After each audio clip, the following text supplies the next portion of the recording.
There will be spoilers ahead. Lots of spoilers, so be careful, won't you?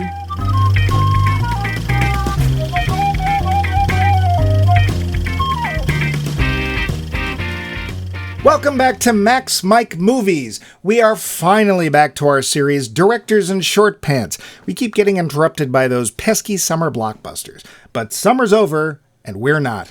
This week, it was my turn to choose, and choose I did. Wes Anderson is one of the most distinctive voices in Hollywood, but is he off-key? Wait. Maybe, is he sounding a little froggy? No. I got this. Has his voice become kind of... Does he sing like... Metaphor... Recalculating. Wes Anderson had to start somewhere, and it seems he started off with a little film called Bottle Rocket. He and his buddies, two of the greater Wilsons, Luke and Owen, and a lesser Wilson, Andrew, got together to make this twee little film back in 1996. And from that moment, Anderson was a household word. But was that word Pine Sol? Or was it... Okay, right, I'll stop. I'll stop. Hey, not everyone starts out strong. But you know who does? That would be our host, Max. I have a cunning plan, Levine. Say something clever and plannish, Max. Death and terror are stalking the land like two big stalking things. Brilliant. Over on this side of the fence, it's just little old me, Mike, for the love of all that's holy, please stop, loose. We're going to get back to Bottle Rocket in just a moment. First, we're going to slide into our... Poll question. Last week, Max asked y'all what movie or type of movie you like to watch when you're in a bad mood. We got a few answers. Vince, our back bacon pal from way up north, offered this up. Good day, eh? He offered this up on the website. Quote, I'm having a hard time answering the poll question and not answering Aguirre Wrath of God. Oh, come on! It's soothing. Depending Werner on how... Herzog, so well known for his soothing movies. I like his comedies. Depending on how sad or bad a mood I am in will change a film I might watch to feel better. Past choices were the 60s and only version of Bedazzled or The Loved One, but I will choose a movie in the monster genre more than anything else. A Ray Harryhausen film or some kaiju film I watched as a young kid in a local cinema are great for changing my mood. For it to work, though, I need to watch it by myself and not be interrupted, end quote. What could be more calming than Werner Herzog? Thanks, Vince. Obviously, Gamera. I was going to say, I loved his take on Gamera. He was great. Mm-hmm. A lot of blood in that one, though. Yeah, and actually, Gamera, I didn't know Gamera smoked. Gamera's films are actually surprisingly bloody, especially when the Guiron shows up, the knife-headed monster that literally chops Gauss up into little slices. Yeah, it's disturbing. Yeah, it's not. Next up was a note dropped into the mailbag by our old pal, Bill O'Lading. Bill wrote, quote, so what happened after the White Knight climbed up the tower and rescued the damsel in distress? Edward Lewis asks, clutching the fire escape. Vivian smiles down at him from the level above and answers, quote, oh, she rescues him right back. This iconic line closes out Pretty Woman 1990, and it encapsulates their mutual rescue relationship perfectly. The film is one of my favorites and something that always feels fresh when I return to it. I feel fresh. It's my go-to when I am feeling unwell. Wardrobe, music, and the supporting cast all contribute wonderfully to the whole. Excellently scripted and shot, individuals set up as stock characters continue to surprise you as they surprise themselves. Julia Roberts, real Julia Roberts, earns every ounce of her stardom. One of Hollywood's best, end quote. Someday I will watch that one. Thanks, Bill. That's like apparently his favorite. It's sort of like waiting for Brian. Well, we'll get to Brian in a minute. Yeah. Swinging over to Facebook, we have Charles Forsyth, who answered, quote, I think a movie only helps a bad mood if it gives you some kind of release from what's putting you in that mood or lets you connect to it in a way that lets you process it. If I'm angry, a fun anti-hero movie is great. When you're mad, you want to punch your problems in the face. Well, there's a relationship to some of the actors in this week's movie. Never mind. He continues, anti-heroes don't set their phasers on stun, but in the end, they support a morally good outcome. Deadpool is a perfect example. Other than that, I am generally going to like a movie that mirrors the bad mood. If I'm feeling sad, I can't get into a zany comedy like Pee-wee's Big Adventure. If I'm lonely, I don't want to watch a movie about people who are always with friends. I want to watch a movie about someone else who is feeling lonely. If I'm feeling alienated, I want to watch Edward Scissorhands. I think you get the idea, end quote. Huh. That's an interesting take. Do you do the same thing, Max? I know we'll get to your choices in a minute, but... Yeah, no, I do get that. It depends on the sort of bad mood I'm in. Being angry versus, say, being depressed or frustrated. Yeah, the type of movie you do want a catharsis. Yeah, I get that. I thought sometimes it's the opposite. Sometimes, though, it's you want a complete distraction. You want your brain to just suddenly change gears. I thought for you, when all else failed, it was Steven Universe all the way. No, that I can overdose on. But yeah, Steven Universe is a very good panacea. Brian Mundo is next with, quote, something where everyone, or at least a lot of the characters, get murdered. Murdered? I root for the murderer, too. Also, I just wanted you to have to say murdered. Murdered. End quote, murdered. Wow, he didn't say Fifth Element. Thanks, Brian, because nobody gets murdered in that. Something's wrong. Maybe it's not him. Maybe he's been murdered. Tyler Stewart said, quote, Princess Bride never fails to cheer me up, end quote. That one does seem to be a common favorite. Thanks, Tyler. Richard's response went, quote, there isn't a kind of movie so much as a certain movie favorite. I'm sorry. Which Richard is this? Just Richard. When the last election was happening, I had to turn the results Richard off, and we watched Singing in the Rain. Nope, not doing it. Made the world a good place for an hour and a half or so. The Errol Flynn Robin Hood is another one for me, as is The Fifth Element, as is Casablanca, end quote. There's The Fifth Element, and it'll be in there somewhere. Heck, I watch Casablanca almost any time. Thanks, Richard. Yes, well done inventing that. Richard, now movie lastly, nope, over to the date phone. You should be ready for this, Max. We have Doris Hempelmeyer and her latest... Hang on, I got to get some more pomade in my hair. As long as it's in your hair. Yes, I didn't say which hair. Okay, here is her latest try for Max's favor. Hello, Max Night Movies. Hi, Max. This is Doris Hempelmeyer here to answer your poll question for this week, which just so happens to be, what movie do I put on if I'm feeling in a bad mood? Well, there's a few answers for that because it depends on what caused the bad mood. Is it bad or is it sad? You know what I mean? So I think the easiest thing is to I have top 3 movies that are always my go-to movies. If I want to feel just warm and fuzzy and golden like I'm holding a teddy bear, it's going to be Strictly Ballroom. If it's going to be I just need a good laugh, if I want a dumb laugh, I just want to laugh for the sake of laughing, it's going to be Airplane. And then if I want to laugh and feel good at the same time, it's going to be What's Up, Doc? Those are my answers. Those are my go-tos. And if you want a fourth one just to throw in there, it's just one of those movies I've seen it a million times for a lot of reasons, and that's Twister. I know, it's a weird thing to put in a list, but I have a soft spot for it. What can I tell you? Anyway, it was wonderful to hear this week, and I can't wait to hear next week. Well, except for Max, because I'll see you later, Max. Bye. Strictly Ballroom, Airplane, and Twister. Okay, well, kiss, kiss, love, love, Marilyn to you too, Doris. Very nice. That's what I expect from my little pomegranate. I have to say, Strictly Ballroom is a pretty feel-good movie. It is. It is a charming little movie. As long as you remember one important thing. There are no new steps. What about you, Max? What is your go-to movie when the clouds are gray? The one that just picks me right up, of course, is Rogue Warfare 3. But not 2. Not 2. No. And 1 is just... It's too painful to watch. It's the dance number, right? Yeah, it's it's the poodles and the neon painted clothes irons. It just it brings back too many memories. Yeah, of Rogue Warfare's 1 and 2. Oh yeah. No, well, or Jurassic Shark 3. Possibly Ilsa She-Wolf of the SS, but. I don't know. I usually like an animated movie, something that will just take me out of reality. Something like, Wreck-It Ralph. Or Brave Little Toaster.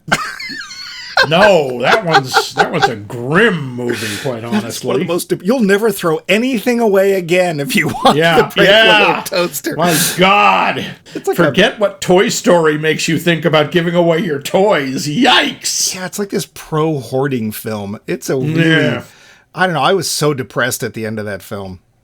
Either that or sometimes I like, kind of Jane Austen-y films. Sense and Sensibility is a big one for me.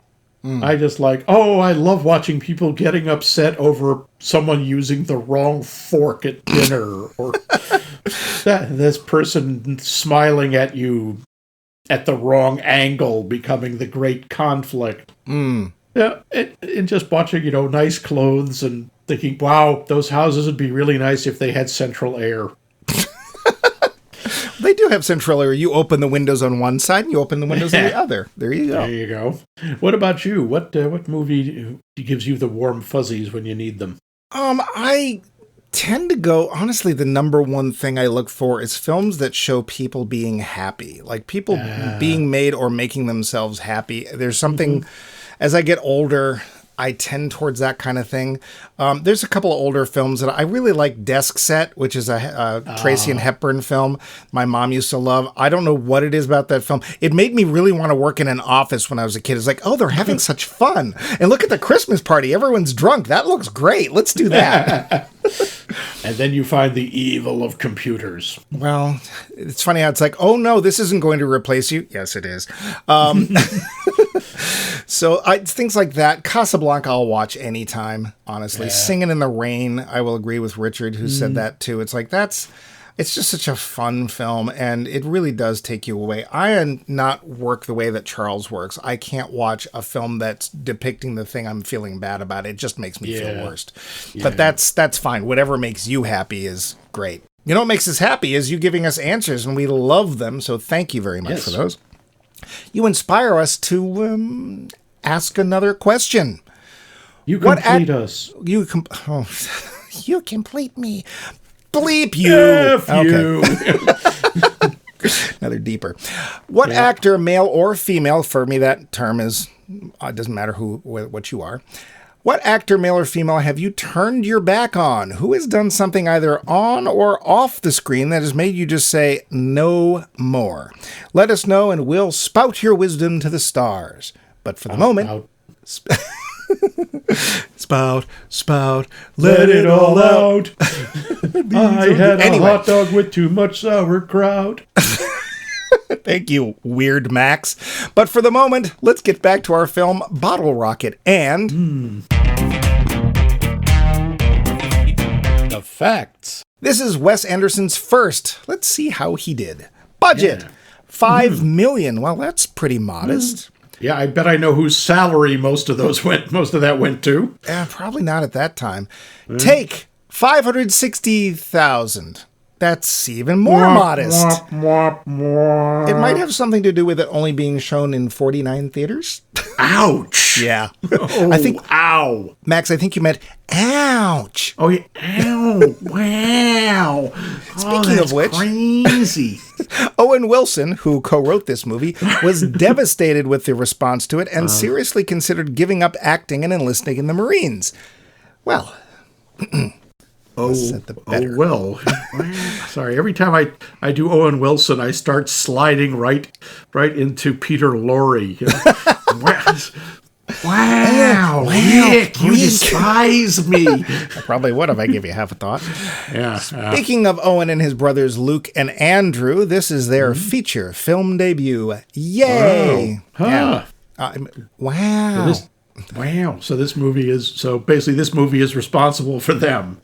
Yes. Thanks, Wes. The motel where this movie was mostly shot was in danger of going out of business. No idea why. So since 2011, a group of fans hold a big party there once a year.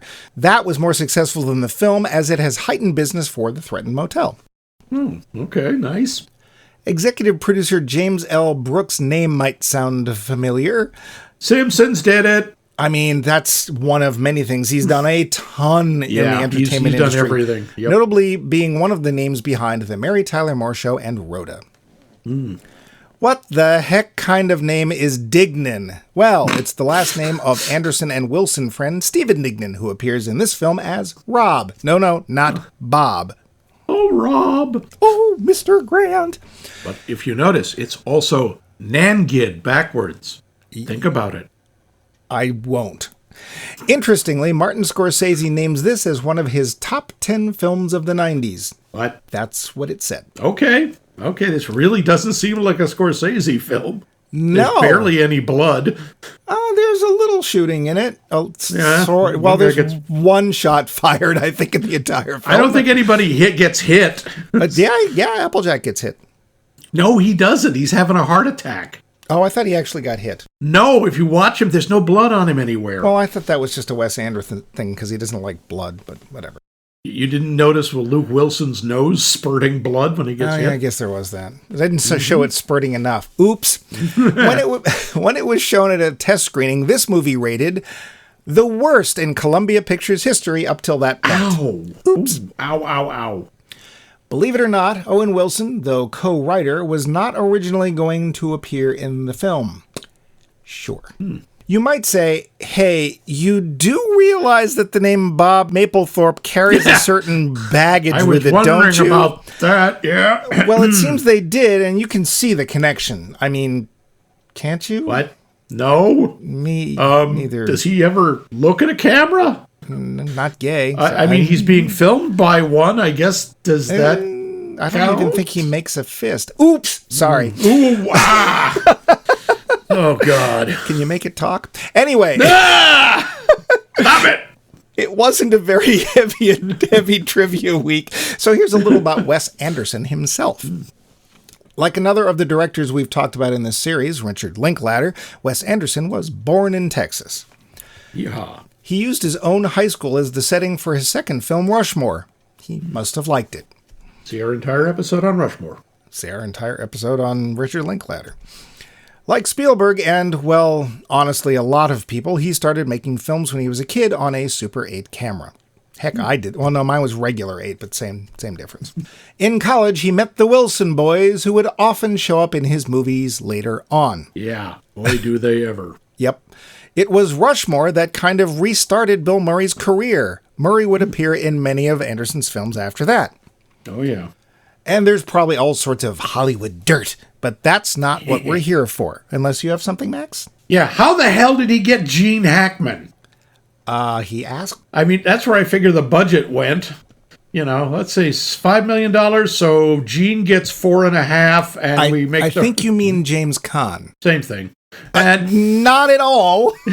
Shut up. It is. Gene Hackman is not in this film. No. Jimmy Caan. I mean, this is post friggin' Godfather. This is James Caan was a name. Not as big in the 90s, I guess. No, not by 96. Yeah. I mean, heck, But we're so excited to watch all of his son's work. Yeah. So, why don't we let's get to the twee. We're somewhere, somewhen. Anthony is a troubled young man who's put himself into a nice mental hospital to get some rest from something. His friend Dignan misunderstands his being there voluntarily and has concocted a plan to break Anthony out. Anthony, not wanting to disappoint Dignan, goes through with it. And he's free! Free to become a part of another of Dignan's plans. To rip off a bookstore?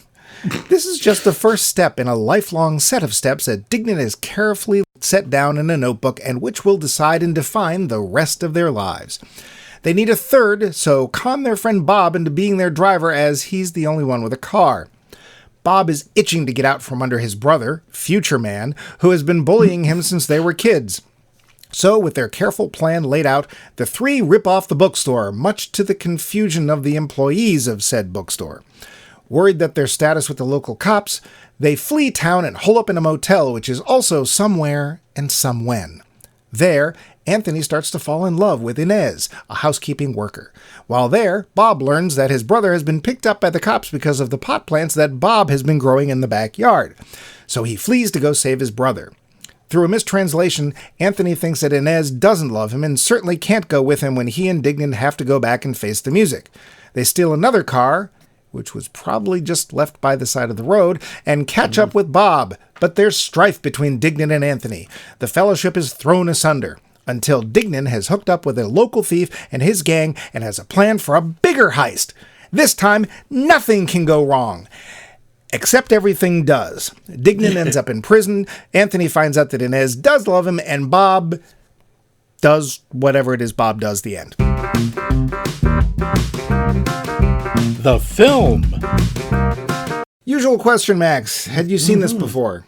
I had not. I think I heard the title once. Oh. But honestly, when I did, I didn't know it was a Wes Anderson movie. Oh. No. I just saw it.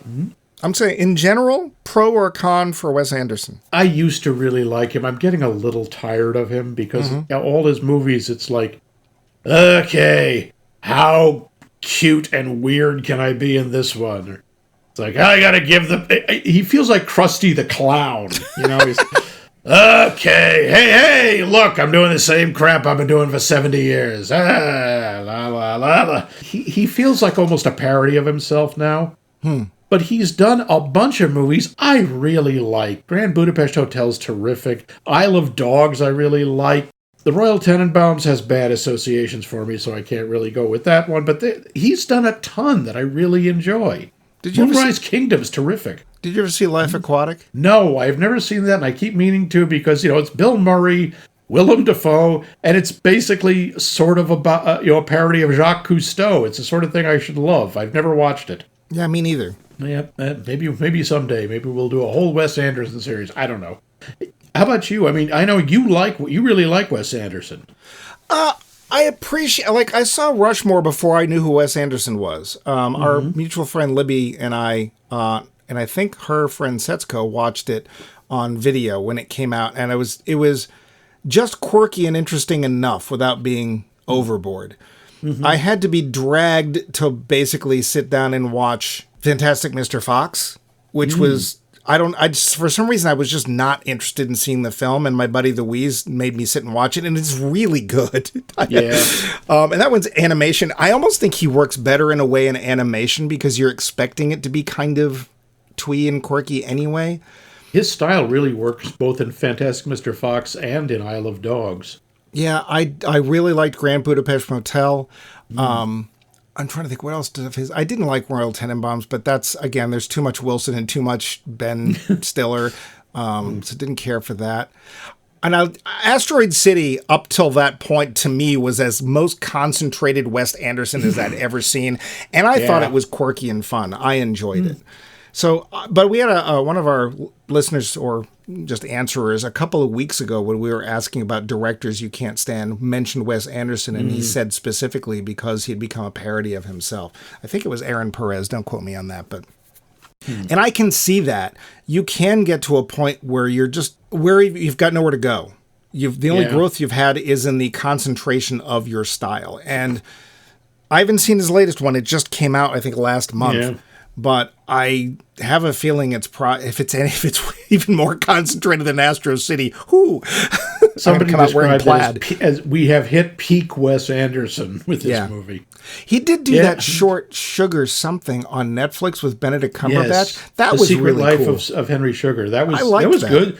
There were a couple of shorts in there that he did, like 4 of them. I watched, I think, 2 or 3. They were all very good and very interesting. Yeah. By the way, though, if you want a good laugh, I think, go to YouTube and look up Saturday Night Live Wes Anderson horror movie. Oh. Yes, because they do a preview for if Wes Anderson did a horror movie, and it friggin' nails it. Is Bill Hader in it by any chance? Yes, I think he is. I love Bill Hader. Bill Hader's hilarious, and it's oddly enough, it's Ed Norton doing Owen Wilson, and he's uncanny. Interesting. Wow, he gets the wow perfectly. Yes. Cool. Well, speaking of the Wilsons, we should get to the cast. Yes. It's Wilson heavy this week. It starts off with Luke Wilson, whom, if I remember correctly, you have described as having a face that is, what's the word? Very punchable, I believe. Both of them do. I think Owens is a bit more, but Luke shares the genetic quality of face punchableness. Yeah.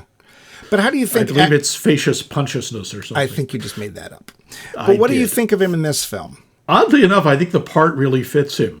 Yeah. You know, sort of, likable, but what do you call feckless? No real strength, no real, no direction.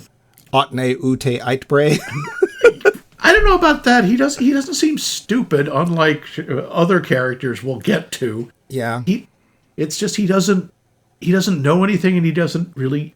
You get the feeling he wants to know more, but he has no idea how to go about it. Yes. And I think he does a nice job, and I don't know why his character doesn't want a haircut. His hair looks terrible. Well, I think one of the issues for me is that I'm seeing Luke in this role now as opposed to first.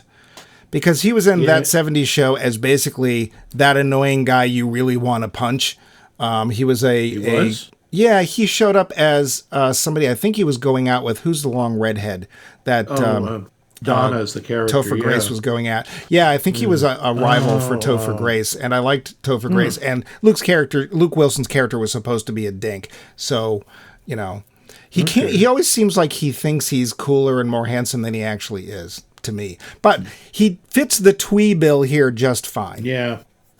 Then there's Owen. Mm-hmm. Who somehow didn't think he was going to be in this film. Really? Okay. You wrote it. Owen, again, I think both of the Wilson boys, they should, I hope, they get down on their knees and pray to whatever upright God they believe in for Wes Anderson. Because he's pretty much why they have a career. And he's, as long as he's around, I assume they'll always have work. Probably. I mean, they've done a lot. Both of them have. They have a long filmography. Owen, I have always just found incredibly annoying. Yep. There was just that whole thing where his entire performance seems like he's winking at the camera. I have to say, I don't think he does that as much in this. It could probably because it's his first time, and he isn't as cocky because he hasn't done this. He's not Owen Wilson yet. Yes, he has not hit peak Owen Wilson. I have one major problem with the two of them. Okay. And it unfortunately is exacerbated by Wes Anderson's style, which is, let me get the camera as close to you as I possibly can. I don't know about you, but I'm sitting there going, it's obvious they're brothers. They're not supposed to be in the film, but it is obvious that they are brothers. Yeah, the family resemblance, especially then when their hair was a little similar. They didn't have as distinctive haircuts. When you get those close-ups with 2 shots of them, it's really clear that they're sharing a lot of genetic code. Well, their mannerisms, too. Like, these are two people who grew up together. Body language, everything. Yeah. However, it does kind of work in this. You believe that these two have been friends forever. Sure. I just don't know why, but... It's one of those... I always liked a line from the movie Jennifer's Body, where there are these 2 girls who shouldn't be friends, but were friends when they were like 5 years old, and she says, "Sandbox love lasts forever." Somehow you and I never played in a sandbox, but No, we did not. I'm going to skip a few people because honestly, they don't matter. Yeah, I mean, I gotta say, I like Dr. Nichols, although he is the least professional psychiatrist I've ever seen. He's there for 5 seconds. He barely has a part. I'm going to skip right to Robert Musgrave as Bob Mapplethorpe. Bob. I don't understand the character at all because he obviously comes from a lot of money. Why is he hanging around with these two? All I can figure is they went to school together starting in first grade, and he just attached himself to them. Because let's face it, Bob is not exactly reeking of charisma. No, I'm betting he doesn't have a lot of friends. I am betting he was in effect the poor little rich boy who gets beaten up or bullied constantly by his brother, the Zeppo Wilson. Yeah. I didn't even know there was a third Wilson. I didn't either. I did not know there was a third. And he plays Future Man. Which they never explain why he is called that. Nope. But there's nothing about, it's not like he wears a space suit or is into science fiction. He's just a big jarhead looking bully. But that's very Wes Anderson, isn't it? It is. It's like, yes, I'm not going to explain anything. Yeah, and Okay. he plays a bully, and he's fine at it. He looks like a big jar-headed guy, and he's fine. Mm-hmm. And then after that, skip until we get to James Caan, honestly, because there's tiny little parts here and there. What about Lumi Cavazos as Inez? She doesn't even speak English for most of her part. She's nice. I think I we get a little of the she's indecision. incredibly charismatic. I wouldn't call her charismatic. I would say that I can see why Anthony falls for her, but she's so withdrawn, as you know, it makes sense. And almost none of her lines are in English. We'll get to this, but I really did not want her to fall for Anthony. I'm like, just don't. Yeah, it wasn't so much that. It was when she says through Rocky, I love him. My first thought is, why? Yeah. I mean, okay, maybe the sex was really great because we don't see much of it. Well, but why? This guy I am sorry, he's a lovable, but the emphasis is on loser. Yeah. This guy has loser stamped on his forehead. Yeah. She's fine. She's got a nice little smile. Again, I just didn't want Anthony to... I didn't want her to fall for him. I thought she was very charming. But then we get James Caan, and quite honestly, James Caan could have slept his way through this role because he's good enough that he didn't need to put much into it. But his character has this wonderful, jovial, weird, but I'm going to kill you, feel you? Yes. About him. Yeah. He's cheerfully menacing. Yeah. He's got this weird fixation with Japanese culture to the point that at one point, inexplicably, where his hair isn't long enough in one shot and then is in another to have a top knot, he has a top knot. Don't know quite how he managed that. But he's also wearing a kimono and socks and sandals. It's like, okay, I see what you're aiming for. You missed, but okay. But his character is... in a way, he kind of fits in for the audience because he's sitting there and going, I'm not falling for any of this. You guys are morons. And we're kind of feeling the same way. Not a big part, but he adds a different kind of humor to the film that I was happy to see. What did you think? I spent most of my time going, why are you here? Oops. I mean, first off, James Caan to me is not very Wes Anderson-y. No. He's too rough and too real. He doesn't have that otherworldly, Feywild aspect that a lot of them do. He seemed like he was in the wrong movie. And he's in it for so little. And you notice the story is fairly languid as we go along. And then once they meet him, it's like boom, boom, boom, boom. All these things keep happening really, really quickly. Yeah, we'll come back to that. Yeah, it's very odd. I enjoyed him. He was fine, but I'm like, why are you here? I think Wes Anderson likes to throw in people like that. Like initially, at the time, I wouldn't have thought that Bill Murray was the kind of guy to be in a Wes Anderson film. Yeah. And between this, or I should say that film, which was Rushmore, and Lost in Translation, basically Bill Murray redefined himself. Also, Gene Hackman, like you said, how is Gene Hackman in a Wes Anderson film? But to be fair, Gene Hackman was such a good actor, he can fit into anything. If they remade Mary Poppins and he wanted to be in that, somehow it would work. Somehow. Yep. I do want to mention one other actor, and that's Kumar Palana, who played... oh, God, now I've forgotten the character's name. Kumar Palana. But, no, he plays actually Kumar. That's the character's name. The little Indian man. Okay. He shows up in the strangest movies. He's in Royal Tenenbaums. He's in The Terminal with Tom Hanks.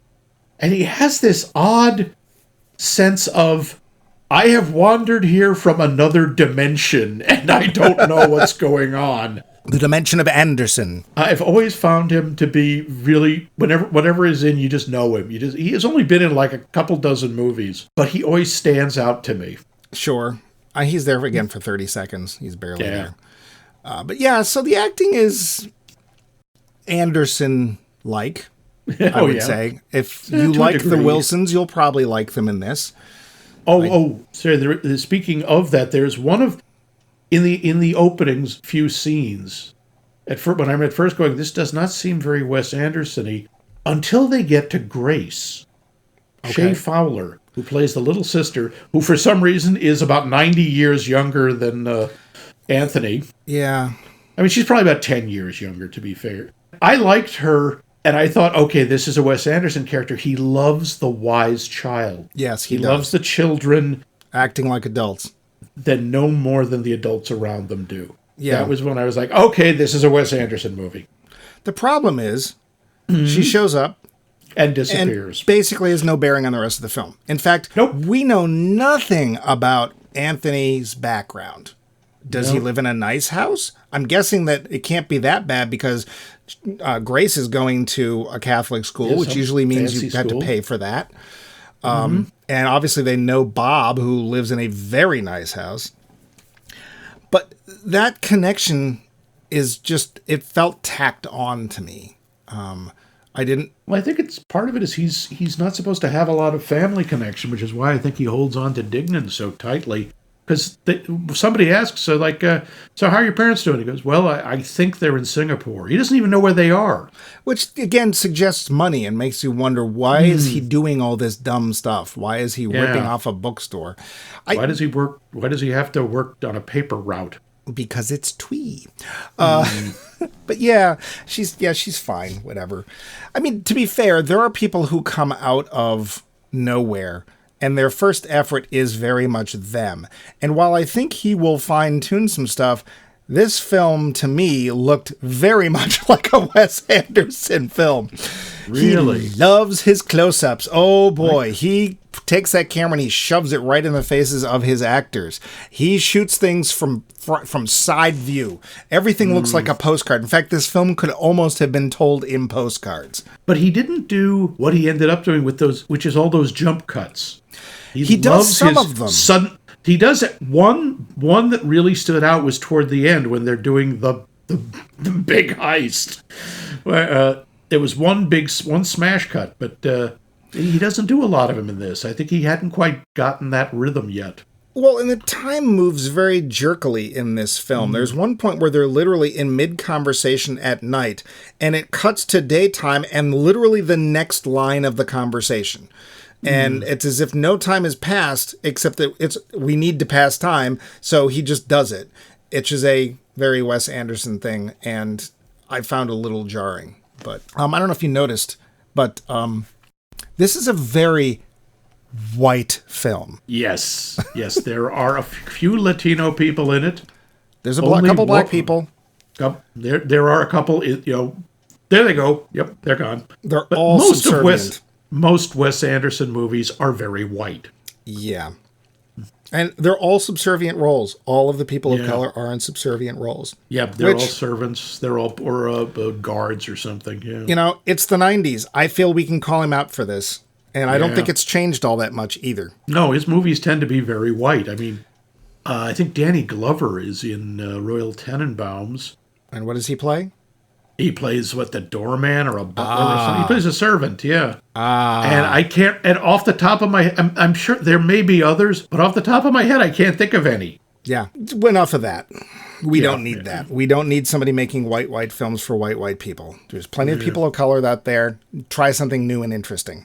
So, yeah. What'd you think of the music? I mean, Wes Anderson loves his indie soundtracks, doesn't he? Yeah, but you can tell he didn't have the budget for a lot of them. There's one song in there, and I can't remember what it was, that it's like, oh, I've heard this in another film. I think it was in Juno, which, as we pointed out, see our entire episode on Juno, had the indie soundtrack to end all indie soundtracks. Oh, my God. It had the indie 90s soundtrack. Yeah. It was the gold record stamp that you keep in the vault next to the kilogram in France, Hey, I bought it. Yep, so did I. It was so catchy and fun. It's like, this is, I don't know any of these bands, but Moldy Peaches, never who's heard that? of these people. Yeah. There was one song in Bottle Rocket that just caught me flat-footed, and that's when they're playing Zorro's Back. Oh, I don't know it. Yay, here's to flying high, la la la, la la, Zorro's Back. And I was suddenly transported back to 1975, with a TV movie, The Mark of Zorro, with Frank Langella and Ricardo Montalban. Wow. And they played that over and over and over in that movie. That was the Zorro theme, and it's like, we paid for this song, we're going to play it. I'm sorry, did you say Ricardo Montalban and Frank Frank Langella? Langella. Yes, and I don't remember who played Zorro. Okay. Frank Langella was the dad. I'm going to bet that Ricardo Montalban played the bad, evil rich guy. He was the bad guy. He was the evil captain. That's exactly right. How did I just guess? Yes, he was threatening Zorro that he was going to cut off his skin and turn it into fine Corinthian leather. Okay, there's an old depot. Oh, Ricardo. Ricardo's fun, though. I like Ricardo. I even liked him as Mr. Rourke. I mean, who wouldn't? Sure. He always looks like he's having a good time. I have a question for you. Mm-hmm. Besides their potential childhoodishness, why would anybody follow Dignan? I don't know. I really don't know. I keep wondering that, too, because every time he has a plan, even from the beginning, you go, it's not going to work. I haven't seen you do anything, but I know it's not going to work. Yeah. First off, who robs a bookstore? Well, obviously the people in the bookstore are thinking the same thing. Yeah, they're mostly like, huh? You can have our $36, sure. And what are they trying to steal from the cold storage place? I mean... ice? There's nothing in there. Technically, although obviously it was also a meat plant, you do store furs in a cold storage plant. Nobody said word one about furs or anything about what they were going to steal. No. And for me, the film feels like it depends greatly on the charisma of Dignan or the assumed charisma of Dignan. And Dignan is somebody who, when he doesn't get his way, gets very pouty very fast. And you get the impression that they put up with it because it's, did. Oh, all right. Spoken like a gentleman. You're just like, I don't want to hear him go off again. But it's like, this feels like somebody you would have grown away from. But it also sounds like someone who would have hung on to you like a limpet. Yeah. And my next question neither of us could answer, which was why rob a bookstore? Having worked in a bookstore, sure, before ebooks were a big thing, there were times when, yes, there was money being raked in. I mean, in comparison to other stores, not that much. Yes, you could literally see hundreds of dollars going in. I mean, even... It's not a jewelry store, for God's sake. I mean, if you really aimed it at during the Christmas season, there were times when there was a good chunk of change in there, but we're still talking like $2,000 in the deposit, $2,500 because people played with their credit cards. It was whatever. I don't know what he's up to, and I don't. All I could figure is there was no other business, or maybe it was far from the police. We're looking for logic in someone who doesn't seem to use that a lot. Yeah, we should. I mean, it's kind of a tip off when the first thing they do, the dry run, is they rob a house, and it turns out to be Anthony's house. Yeah, which and he knows like a nice house. It seems like a very nice house. And what did I say? Don't touch my mom's earrings. Yeah. So. Yeah, I don't know, because you just know everything he says or does is going to be wrong. He is just one of those people. He is a man-child, first off. And second off, this is a term that came up later. I mean, not in the 90s, more in the 2000s and the 2010s. He has an enormous amount of unearned confidence. Yeah. He has plenty of it. He's sure he's right. He doesn't know anything, and he has no skill. Nobody does, really. I mean, the whole reason they bring Kumar along is he's supposed to be a safecracker, and it's quite clear he's never touched a safe in his life. No. You have to remember there's a third thing, though. He's a Wilson. He is a Wilson, yes. So the first robbery they rob the bookstore. Yeah. And there's a very weird detail that Anderson, I can't imagine he didn't notice it. And he left it in, and it's problematic. So they're sitting around Bob's house, and they're talking about their take and what they're going to do, etc. And as you're looking at them, in the background through the picture window, we see a cop car's lights. And they just sit there in the background. They don't. That's right. They don't even flinch. They cut back to one of the other actors, and then we cut back through the living room window, and the cop lights are gone. I don't know about you, but I was like, okay, the cops are here. Why wouldn't they be? They all use their first names. Everybody knows who they are. They saw their faces. They probably have cameras in there. Yeah. The problem is that nothing ever happens with that theft. Yeah, it is the Chekhov's gun of this. Gone. Yeah. We never come back to it in any way, shape, or form. There is no repercussion. There's no mention. There's no nothing. I mean, the only thing it does do is that's where they have money. I mean, when Anthony gives all of their money, it was like $500 to Inez. Yeah. I just assumed that most of that came from that heist. Yeah. And it's like, where else would he get it? These guys don't have money. It was just like, how could they not be caught? Like, how is there nothing? Even eventually, when Dignan ends up going to jail, it's only for the stupid last-minute heist at the end of the film. It's not like the bookstore thing doesn't even get brought up. The other two guys aren't mentioned. They don't go to jail. They're not part of it, whatever. And I was just like, that's a really weird thing to just not come back to. Did it bother you? Not really. That sort of just went by. Part of it made me think, okay, these guys are so inconsequential, the police aren't even bothering. I guess. I was sitting there wondering, I wonder if the guys in the bookstore bothered to report it to the police. I mean, they obviously got at least, well, they were there for the motel for a few days. They probably got close to $1,000. I mean, for a bookstore, that was a chunk of change. So, I don't know. It just felt very forgotten and left to the side, and I didn't understand why that would, especially all the times that they get in trouble later on. It's like, really, nobody's paying attention to this? Yeah, that didn't really bother me. Yeah. I mean, it didn't surprise me in some ways, because Dignan is so like, okay, we gotta hide, we gotta lie low, we gotta change our hair colors, and I'm like, I just know no one is going to notice. No one's coming after you, because Dignan is so sure that they will, and you just, whatever Dignan says, you know the opposite is true. I suppose. Later on, though, after Bob has made off with his own car, and Dignan refers to it as having stolen the car. He says he stole his car. They make a horrible mistake. Dignan steals an Alfa Romeo. And as soon as I saw that, I was like, you know it's going to break down. Sure enough. That's and what he doesn't know anything about them. No, he doesn't know how to... You have to have two or three if you're lucky, because one is always broken. Alfa Romeos are notoriously twitchy cars. It's not in great shape anyway, but it looked to me like nobody parked this here. Somebody left this here. One thing I was kind of glad about the relationship with Dignan and Anthony was when Hook starts, falling in love with Inez. Mm-hmm.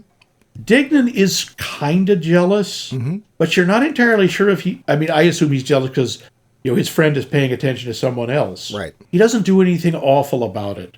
I thought my first thought was when the only way she can talk to either of them is through this other guy, Rocky, who is bilingual. Mm-hmm. And Rocky says, as translating to Dignan, tell Anthony I love him. And I thought, oh no, he's gonna, not tell him just out of spite and no, it's because he thought Rocky was actually declaring his love for Anthony. Yeah. He wasn't being mean, he was being stupid. Yeah, I thought that was even a step too much for Dignan. For not being able to figure it out. I don't think his stupidity had limits. I just didn't see that, why would this kid out of nowhere who Anthony had spent no time with suddenly be saying he loved it? I didn't believe it. I didn't buy that part. Okay. We get to a point in the film, though, where basically the Fellowship of the Ring has broken up.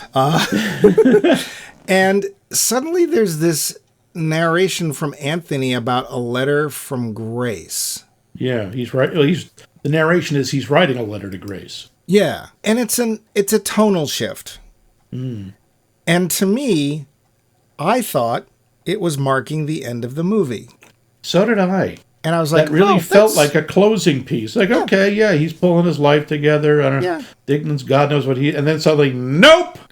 Yeah, nope. There's this whole extra plot that has been, I suppose, lingering and sniffing around the corners of the background for the whole film. Mm-hmm.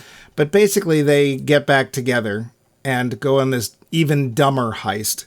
Yeah. Which the only smart person in this film, honestly, is Mr. Miller or whatever his name is, Mr. Henry, who is James Caan, who's like, oh, I'll just distract these stupid guys and rob this guy's house. Yep. So, and then disappear. Yeah, which is, although they know he did it, so... Yeah, they aren't even that upset that he did it. Even Bob isn't that upset. Well, it's as upset as Bob gets as anything. But I don't know about you, but I was like, I don't want to see this heist. Yeah. I was like, we don't need to. We know it's going to go wrong. We know it's not going to work. I was starting to wonder, oh God, are they going to die? Are they going to just be killed by stupidity? It's like, no. Dignan gets caught and goes to jail for 2 years. Yeah. Which, quite honestly, I kind of get, because he didn't do anything. He didn't actually take anything. He destroyed some property. He waved a gun around. Yeah. Yeah, I also don't know why they only took him. Because he was the only one on the scene and he didn't rat them out. I guess. Although all the people standing there stunned in the cold meat processing plant watching them go were like, what? Yeah, who are these? I don't understand that line when he decides he's going to go back and get Applejack, who's having a heart attack. They'll never catch me, man, because I'm effing innocent. No, you're not. You're not. You are a criminal. You are a self-proclaimed criminal. What are you talking about? I don't get that line at all. I think it's just meant to be his more dignanness, his indignity. I don't know. But he gets it. I mean, even when he finally says, when they're sort of reminiscing, like, we did it, though, didn't we? No, you didn't. No, you did not. You did nothing. I had the same note. Yep. I was just getting to that, too. I was like, your timing is perfect. Yeah, what a Guy is a dullard. In general, we are watching a bunch of dumb people. Yeah. And they're not bad people, exactly. They're just dumb. They are dumb and they have no direction. Oh, dear gods. They're tweedledum. Yeah. Oh, dear. Yes, they are. They are, in fact, Tweedledum and Tweedledummer. Yeah, we just came up with a term for Wes Anderson characters. Yep. But what's your final notes there, Max, before we get to that part? That closing line. Isn't it funny how you used to be in the nut house and now I'm in jail? No, it's not! You're wrong again! The one other thing I will say, this is one of the only times I've ever seen Wes Anderson use slow motion. And he uses it twice. Apparently that's a thing for him at the end of his films. He tends to go switch the speed. I saw it in trivia. I didn't think it was that that interesting, so I didn't include it. But Okay. Yeah. Okay. But you know what else is interesting? Is where we get to the part where we decide whether we liked the movie or not. The finish. So Max. I'm interested. What? Yes? Oh, Max. I love you so. What did you think right back at you. What did you think of Bottle Rocket, Wes Anderson's first ever major motion picture? Honestly, I thought it was Yeah. I didn't think it was bad. As a first As a first effort, it's like, good for you, slugger. Look, as a first effort, it's actually fairly impressive. It moves along reasonably well. It's shot in it's in focus the whole time. It's just not great. And I still don't know why James Caan is in it at all. And it has done nothing to overcome my inherent distaste for the Wilson boys. And now the third one. Yeah. It was okay. I mean the Wilson sister? The Wilson sister, yes. He's the cute one. And I'm the Wilson sister. Well, yeah, I don't know. It's not great. I think it's interesting to see where he started, but I think that's about it. What about you? What did you think? Quick extra question. What was the first Wes Anderson film you saw? Do you remember? Oh, God. I think it was Royal Tenenbaums.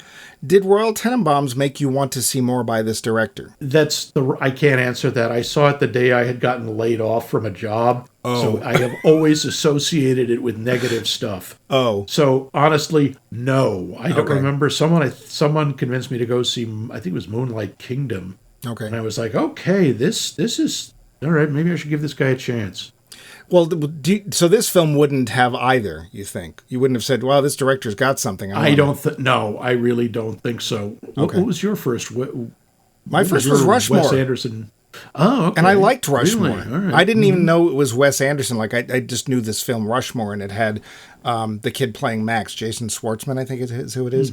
Yeah. Of course, I associate the name Max with generally good things, although that smell. Oh no.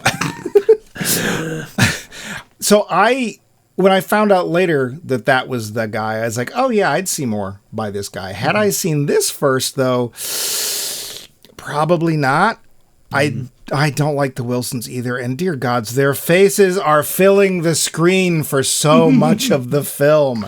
I mean, just shove that camera right in a Wilson and keep shooting. There's things, the plot points bother me. I don't like it when you have a supposed major event and you literally never refer to it again. I don't understand that. Okay, yeah, that's fair. I don't like the tonal shift when he's writing the letter to Grace and it feels like, well, we've just nicely wrapped this film. Oh, we have to watch this now?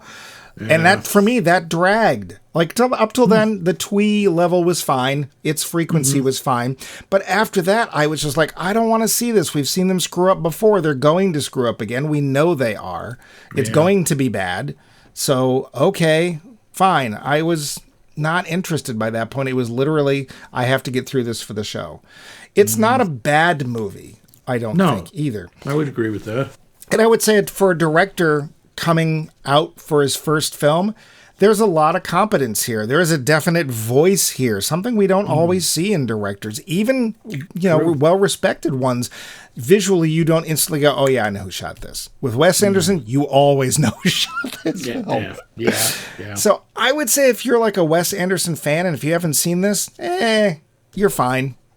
If you're a completist. Unless you're a completist. Yeah, feel free. But honestly, definitely not of his films my favorite, or even one I particularly like. I don't care for it much. But you know what we do care for? Yes, I do. It's our poll question. Yes. And we would like to know, is there an actor, male or female, that has done something either on screen or off that has made you just say, nope, I am done? And how can you let us know what your answer is? Well, I'm glad you asked. You can email us directly like Bill O'Lady, and you can send that email off to us at maxmikemovies.com. We love getting your letters. Occasionally, we even get some feedback. People say, hey, you guys are totally wrong about this, or have we ever gotten one that said you were totally right? I don't think we have. We've gotten a bunch that said Max is absolutely right, and Mike has never said anything right in his entire existence throughout the universe. They're all written by you. We still get them. You can also go to one of our sites, such as Facebook or Bluesky, or it is Bluesky, I found out, because that's how Siri pronounces it. You go and post on Bluesky. Yeah, he's good. Or you can go to Mastodon, if any of those people out there do Mastodon. But all those places we are, of course, at or # Max Mike Movies. If you like podcast apps, heck, we're on them. We have no choice. We actually don't. People just grab our show and put it up there. And we recently made a, We made a list of million podcasts or something. What was that? Yep, we were on million podcasts. We came in, I think, number 69 for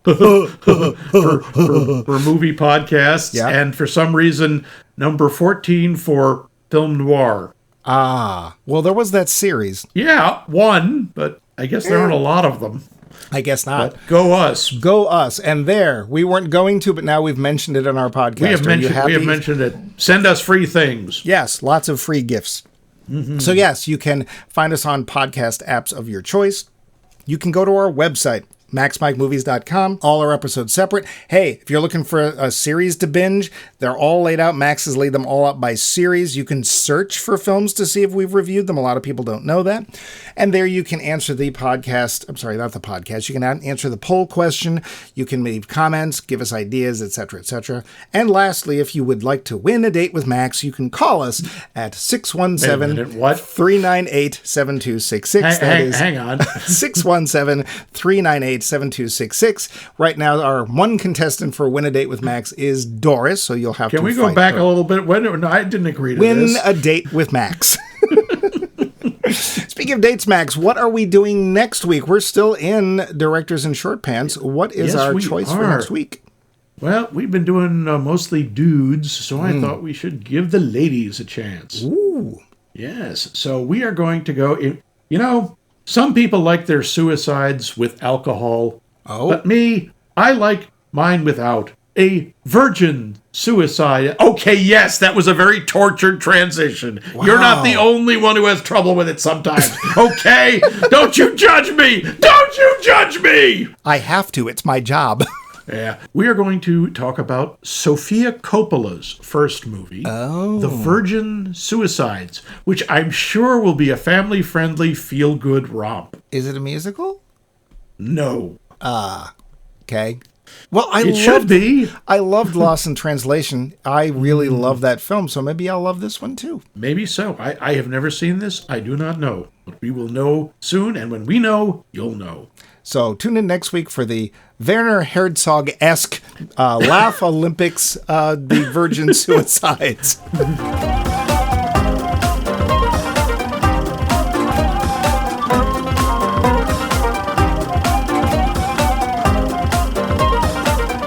This has been a co-production of The Voice of Max and The Movie Wrench.